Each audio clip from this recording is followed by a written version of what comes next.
Sir rules చెప్తారు కానీ పాటించరు అని ఓ సినిమాలో కమెడియన్ సునీల్ చెప్పిన డైలాగ్ గుర్తుంది కదా. అచ్చం అలానే వ్యవహరిస్తున్నారు ఏపీ సీఎం చంద్రబాబు, ఆయన కుమారుడు మంత్రి లోకేష్. నా దేశం నా బాధ్యత అన్న పొదుపు మంత్రం కేవలం పబ్లిసిటీ స్టంట్ అని నిరూపిస్తున్నారు. సీఎం చంద్రబాబు అధ్యక్షతన జరిగిన కేబినెట్ సమావేశంలో తీసుకున్న నిర్ణయాలను సీఎం చంద్రబాబే ధిక్కరించడం దీనికి నిదర్శనం. ఆయన కుమారుడు లోకేష్ అయితే ప్రధాని మోదీ చెప్పినా మా డాడీ చెప్పినా డోంట్ కేర్ అంటూ దుబారాలో దూసుకుపోతున్నారు.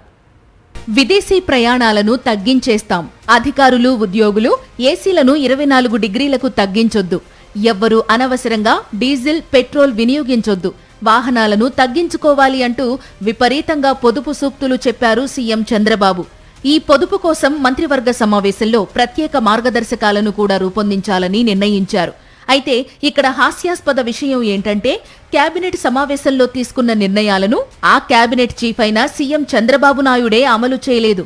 అంతేకాదు చీఫ్ మినిస్టర్ కొడుకైన మంత్రి నారా లోకేష్ కూడా డోంట్ కేర్ అన్నట్లుగా వ్యవహరించారు. ముఖ్యమంత్రి చంద్రబాబు ఆధ్వర్యంలో కేబినెట్ సమావేశం జరిగి 24 గంటలు కూడా గడవక ముందే ఆయనే స్వయంగా దుబారా చేశారు.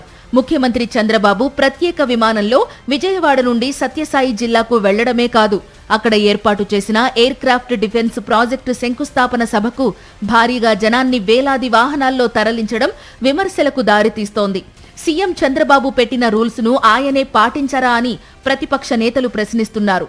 ప్రతి సంక్షోభాన్ని నుంచి ఒక అవకాశాన్ని వెతుక్కోవాలనేటువంటిది చంద్రబాబు నాయుడు గారు సహజంగా చెప్పేటువంటి మాట. నిన్న కేబినెట్ సమావేశం అయింది. చాలా మంది ప్రజలందరూ కూడా టీవీల్లో వార్తలు చూసిన తర్వాత వారు కానీ వారి కొడుకు కానీ ఉప ముఖ్యమంత్రి గారు కానీ ఇంకా స్పెషల్ ఫ్లైట్లో తిరగరు, రాష్ట్ర ఖజానాకి బోల్డంత డబ్బు మిగులుతుంది అనేటువంటి అభిప్రాయం చాలా మందిలో వ్యక్తమైంది. బ్రేకింగ్ న్యూస్ ఒక పక్క టీవీల్లో పడతా ఉండగానే కొడుకు స్పెషల్ ఫ్లైట్ ఎక్కి పుట్టపర్తి వెళ్ళారు.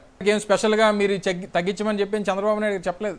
దేశ ప్రజలందరికీ కూడా ఆయన ఉద్దేశించి ప్రసంగించారు. దాన్ని ఈయన ఒక పబ్లిసిటీ స్టంట్గా వాడుకునేటువంటి దానికి ఈ ప్రచారం అంతా చేయడం, మళ్ళీ ఈయన 2 కార్లలోనో 3 కార్లలోనో కేబినెట్ సమావేశానికి వస్తున్నట్టుగా వీడియో విజువల్స్ తీయడం, దాన్ని సోషల్ మీడియాలో ప్రమోట్ చేయడం, రాష్ట్రానికి ఏదో సంపద సృష్టించినట్టుగా ఒక ప్రచారం చేసుకునేటువంటి కార్యక్రమం. ఈ 2 సంవత్సరాల్లో ముఖ్యమంత్రి గారు ఈ స్పెషల్ ఫ్లైట్లకి వారు ఖర్చు చేసినటువంటి సొమ్ము అక్షరాల 120 కోట్ల రూపాయలు. ఆశ్చర్యం ఏంటంటే ఇప్పటికీ ముఖ్యమంత్రి గారి కొడుకు గాని ఉప ముఖ్యమంత్రి గారు గాని ప్రత్యేక విమానాల్లో ప్రత్యేక హెలికాప్టర్లో ప్రయాణం చేసేటువంటి ఖర్చును మాత్రం ప్రభుత్వం ప్రకటించేటువంటి సాహసం చేయట్లేదు.